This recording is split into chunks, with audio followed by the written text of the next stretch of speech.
এই প্রচণ্ড গরমে কিছুই খেতে ইচ্ছে করছে না, তাই আজ আমি তোমাদের সঙ্গে শেয়ার করব সামান্য মশলা দিয়ে কিভাবে সুস্বাদু আর স্বাস্থ্যকর লাউ শাকের রেসিপি তৈরি করা যায়।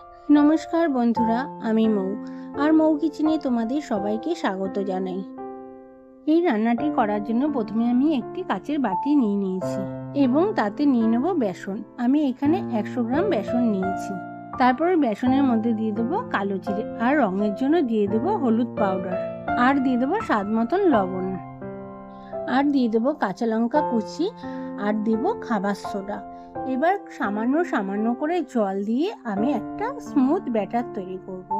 এই বেসন গোলার সময় যদি একটু খাবার সোডা দেওয়া যায় তাহলে বেসনের পকোড়াগুলো খুব ক্রিস্পি তৈরি হয়। এখানে কিন্তু আমি নর্মাল জল ব্যবহার করেছি, উষ্ণ গরম জলের কোনো প্রয়োজন নেই।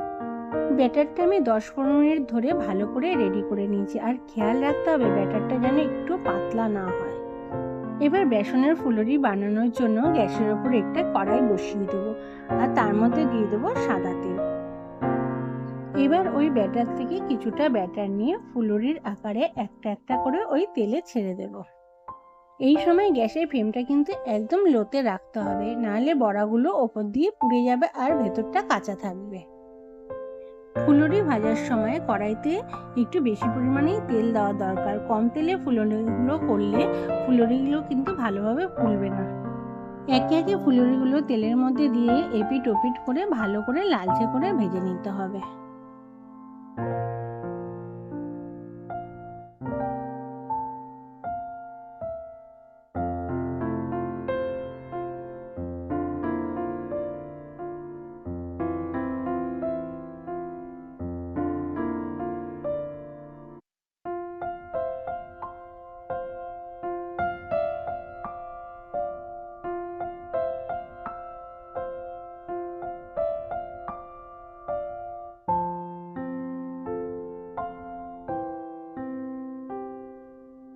দেখো, ফুলুরিগুলো আমার ভাজা হয়ে গেছে। এবার সমস্ত ফুলুরি তেল থেকে আমি তুলে নেব অন্য একটা প্লেটে।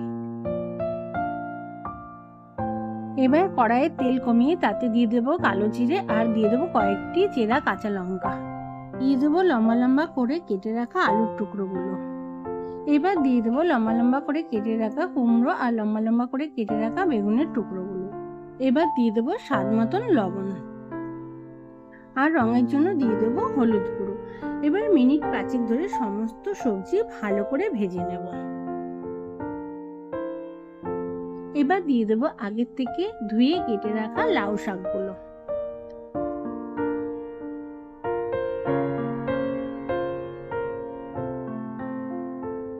লাউ শাকগুলো আমি ভালো করে সবজির সঙ্গে মিশিয়ে নেব।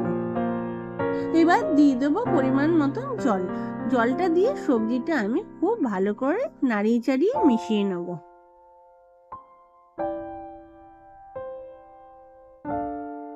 তারপর একটি ঢাকনা দিয়ে ঢেকে দেবো 10-15 মিনিটের জন্য।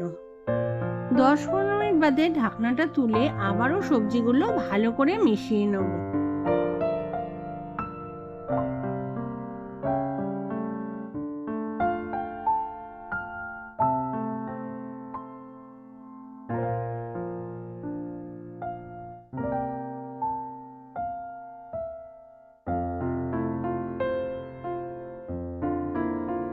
এবার লাউ শাকের মধ্যে দিয়ে দেবো ছোট চামচের 1 চামচ জিরে গুঁড়ো।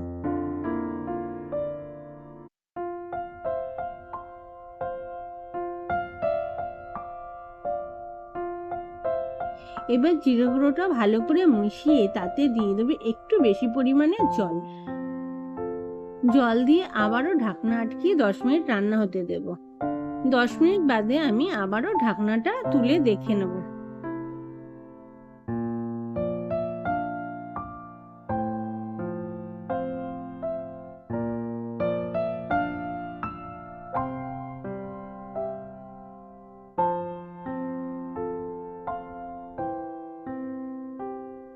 দেখো, সবজিগুলো আমার সব খুব ভালোভাবে সেদ্ধ হয়ে গেছে।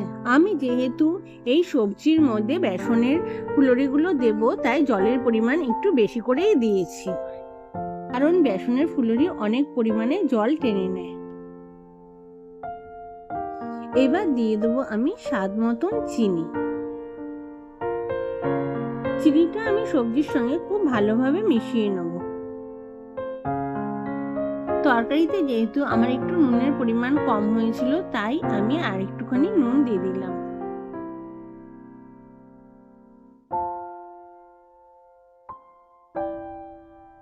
এবারে দিয়ে দেবো আগের থেকে ভেজে রাখা ফুলুরিগুলো। ফুলুরিগুলো আমি একে একে সব এই সবজির মধ্যে দিয়ে দিলাম।